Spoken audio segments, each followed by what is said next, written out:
गर्मियों के दिन थे और गर्मियों की छुट्टियां भी चल रही थी। राहुल ज्योति एक शाम दोनों अपने घर के बाहर खेल रहे थे। तभी उनकी मम्मी और राहुल ज्योति जरा इधर आओ जल्दी से। तभी राहुल और ज्योति अपने घर को चले आए। जैसे ही राहुल ज्योति घर के अंदर आए और अपनी मम्मी को मुस्कुराते हुए देखकर, क्या बात है मम्मी, आप इतना मुस्कुरा क्यों रही हो? बात ही कुछ ऐसी है, तुम्हारी नानी का कॉल आया था, आज उन्होंने हमें बुलाया है, कल को हम सब नाना नानी के घर जा रहे हैं। फिर ये सुनकर तो राहुल ज्योति की खुशी आसमान छू गई।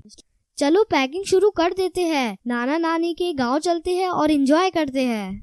फिर क्या, दूसरे दिन सुबह सब लोग जल्दी नाना नानी के गांव के लिए निकल पड़े। राहुल ज्योति का नानी का घर काफी खूबसूरत और छोटा सा गांव था, जहां सब खेती बाड़ी करते थे और प्यार से रहते थे। राहुल ज्योति जैसे ही नाना नानी के घर पहुंचे तो उनके स्वागत के लिए नाना नानी तैयार खड़े थे। राहुल ज्योति को नाना नानी बोले, राहुल ज्योति आ जाओ, हमारे पास को आ जाओ। फिर राहुल और ज्योति नाना नानी के पास जाकर उनसे लिपट गए। फिर खास नाना नानी की बनाई हुई स्वादिष्ट खाना खाकर राहुल ज्योति ने थोड़ी देर आराम किया और फिर दोनों अपने नाना नानी हाल का मजा लूटने के लिए तैयार हो गए। ये लो, तुम दोनों के लिए मैंने खास इमली का रस बनाया है, इसे जल्दी से पी लो, इसे गर्मी में पिया जाता है। नानी की बनाई हुई इमली का रस पीकर तो राहुल ज्योति एकदम तरोताजा हो गए। फिर नानी जी ने आम के पेड़ पर एक बड़ा सा झूला टांगा। राहुल ज्योति झूले पर बैठ गए और झूला झूलते झूलते हवा में बातें करने लग गए और फिर नाना जी के साथ घूमने चले गए। और फिर रात हो गई।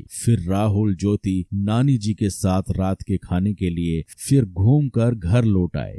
नानी जी, मैं आपके हाथों से खाऊंगा। नानी मुझे भी खिलाओ ना। ये सुनकर नानी जी हंसने लगी। ठीक है, मैं तुम दोनों को अपने हाथों से खिलाती हूँ। फिर क्या, राहुल ज्योति ने नानी के हाथ से पेट भरकर खाना खाया और खाना खाने के बाद सब लोग सोने की तैयारी करने लगे और फिर राहुल ज्योति को गर्मी महसूस होने लगी। नानी जी, घर के अंदर कितनी गर्मी महसूस हो रही है, पंखा भी गर्म हवा फेंक रहा है, आपके घर में एसी भी नहीं है। हमें तो एसी की आदत है, अब तो हमें रात भर नींद नहीं आएगी। यह सुनकर नाना नानी के साथ सब लोग हंसने लगे। यह देखकर राहुल और ज्योति ज्यादा कंफ्यूज हो गए।